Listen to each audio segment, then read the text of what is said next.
Galnet News Digest, 3rd of October 3309. We read the news so you don't have to. In this week's news, we identify some of the locations on the Titans that human captives can be freed from when the HumanScoop becomes available.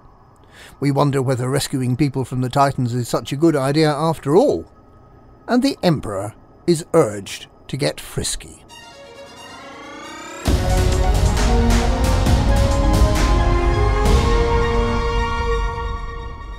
Aegis, working with its development partner, the Sirius Corporation, is now confident that it has the resources to make generally available the hostage extraction tool it has been developing.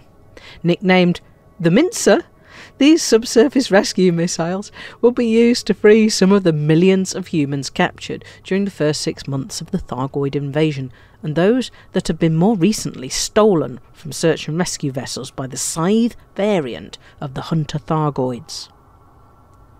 An ongoing initiative at Springer Gateway in Senlu to provide the resources to start the mass manufacture of the subsurface extraction missiles looked destined to fail on Friday, with the demand for hard-to-obtain commodities unlikely to be filled.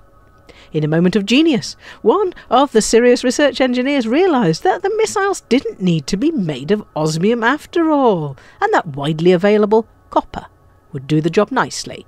The minimum amount of copper has now been delivered, and an awful lot of copper-coloured missiles are expected to become available soon, possibly as early as Thursday.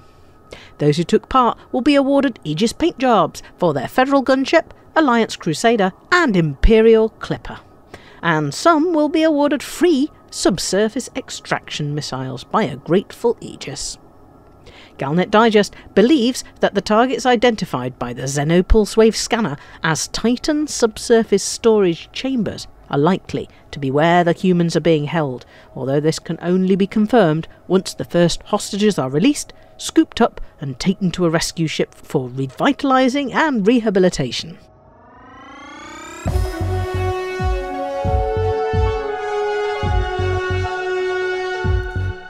Several commentators have expressed this week their concern over plans to rescue those held captive by the Thargoids, postulating that they might turn out to be the inhabitants of a Thargoid Trojan horse. There's been speculation for some time that the Thargoids might be stockpiling human captives for use as weapons against humanity.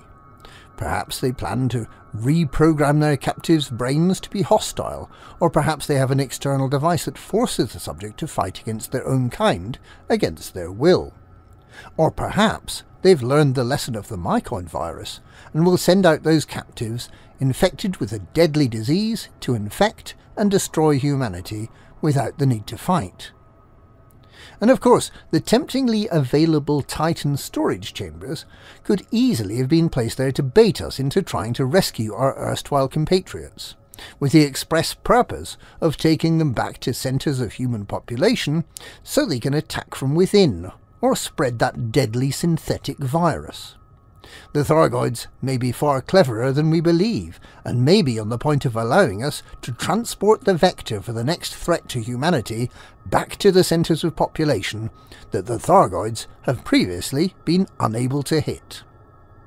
Can we resist the urge to rescue our fellow humans in their hour of greatest need? If not, we need to think seriously about how we can protect ourselves from the risk of giving our enemy safe passage through our defences.